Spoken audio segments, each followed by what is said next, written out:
Hi everyone and welcome back to my channel. In today's video, I'm going to be talking about what I feed my tiger salamander. My tiger salamander's name is Neville. I have a video all about her up here, and I also have a tiger salamander care guide I will include on the screen throughout this video, and I will leave linked for you down below. This video is just going to be about what I feed her. If you want a full care guide, that is the one you should click on. Before we get started, I ask that you please like, subscribe, hit the notification bell. Also consider supporting us on Patreon or by becoming a channel member. We'd love to have you. If not, that's okay. I'm happy you're here anyway. And with all that said, let's go ahead and get started. So I feed my tiger salamander an insectivorous diet. So she eats tons of different types of insects.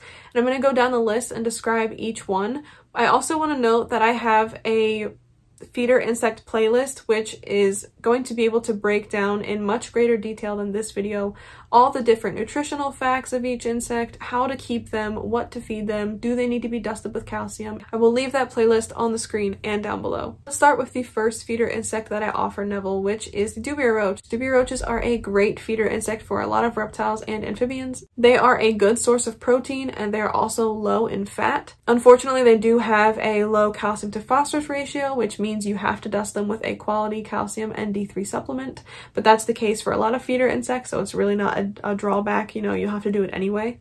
They're also super easy to gut load and to breed. Gut loading is the process by which we offer nutritious foods to our insects before offering them to our pets. That way our pets can get the most nutrition out of them as possible.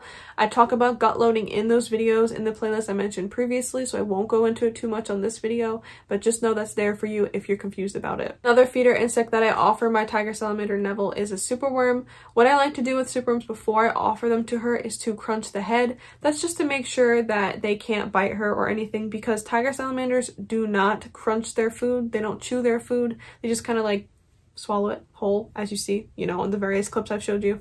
So for a tiger salamander who isn't going to be crunching the superworm dead, I just like to pre-kill it just to make sure it can't cause her any harm, especially if she's trying to swallow it and it like whips back around and tries to bite her. It's just a precautionary thing because tiger salamanders have such delicate, sensitive skin because they are amphibians. I like to feed her superworms from time to time. She doesn't get them all the time. In fact, all these foods that I'm going to describe are offered with variety. Variety is the best thing that we can offer our reptiles and amphibians in captivity, so make sure you are offering your tiger salamander or any of your pets as much variety as possible. The superworm has to be dusted in a calcium and D3 supplement because it has a low calcium to phosphorus ratio, which means that unfortunately there's just not enough calcium to counteract the phosphorus in the insect, and that again is something I talk about in the specific videos about the feeder insects. That way you can learn all about them there instead of it bogging up this video. Superworms are a decent feeder. They are a little fatty in comparison to like Dubia roaches, for example, so they're not like something you should be feeding all the time, but Neville really does like them, so I don't mind feeding them from time to time.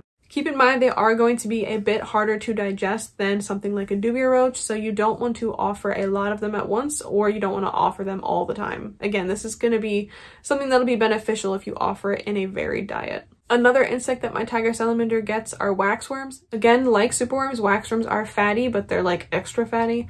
They are a delicious treat for your tiger salamander, though. Don't get me wrong. Neville loves waxworm day. She's a very big fan of them. But because they are fatty, they should be offered infrequently, especially because tiger salamanders are prone to obesity. They just are prone to getting real chunky. So it's something to keep in mind. You can offer them. I don't want to say don't do it. Just don't do it super often. Now, waxworms do have to be dusted with a calcium plus D3 supplement because they have a poor calcium to phosphorus ratio. But again, that's pretty common with feeder insects. Another fantastic treat to supplement the diet of a tiger salamander is the hornworm. Like with superworms, I do crunch the head of the hornworm just because they do have a little biter and I don't want them to ever get her delicate skin. And again, she doesn't really chew her food, so it's just better to crunch the head and make sure it's dead before, you know, does any harm. Hornworms are a great feeder insect as a treat, not as a staple because they don't have a high source of protein. However, they are full of moisture and full of calcium. They have a positive calcium to phosphorus ratio, so you don't have to dust them in calcium. And they are a delicious treat. My amphibians and my reptiles absolutely love hornworms. I get them as a treat for them once a month, and they love them. They go crazy for them. Another insect that I will give Neville from time to time are mealworms. Mealworms are similar to superworms, but they're a lot smaller and they have a more fibrous exoskeleton than other feeder insects. For this reason, you don't want to offer them super often because they can be harder to digest.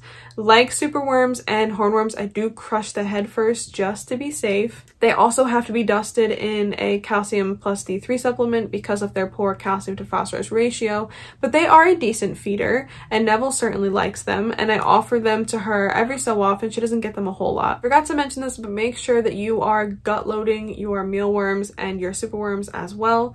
A lot of times with hornworms, when you order them, they'll come with food in the container, so that's their gut load, so you don't have to add any sort of food scraps to them. But just keep in mind that just like with Dubia roaches, you have to gut load mealworms and superworms. I forgot to mention that. The last feeder insect I want to talk about are earthworms. Earthworms are a very natural food source for a tiger salamander or for amphibians in general. They are full of calcium. You don't have to dust them with calcium. In fact, I think if you do, it will kill them. So if you want them to be wriggling and enticing, you don't want to dust them with calcium. They have a positive calcium to phosphorus ratio, which is why you don't have to dust them. And they are super soft, full of moisture, full of protein. They're a really good food source for tiger salamanders. One thing you can do before offering them is chop them in half if you think that, like, you know, one particularly large earthworm or nightcrawler, as they're often called, might be hard to bring down for your tiger salamander. I usually cut Neville's, especially if it's like a big one. I usually cut them for her like right down the middle. It can be pretty gross, I'm not gonna lie. It's not my favorite, but you know, we do what we must for our reptile and amphibian children, you know. The one downside to earthworms is that they can come with parasites. That's just something to keep in mind, but they are a very natural and nutritious food source for tiger salamanders and for salamanders in general and for amphibians in general. So that is the end of this video. Thank you so much for watching. Let me know down below, what do you feed your tiger salamander? Also, please consider liking, subscribing, hitting that notification bell. Please also consider supporting us on Patreon or by becoming a channel member. We'd love to have you. And with all that said, I will see you guys in the next one. Bye. And a special thank you from Benjamin, all the rest of the animals, and I to our patrons and channel members.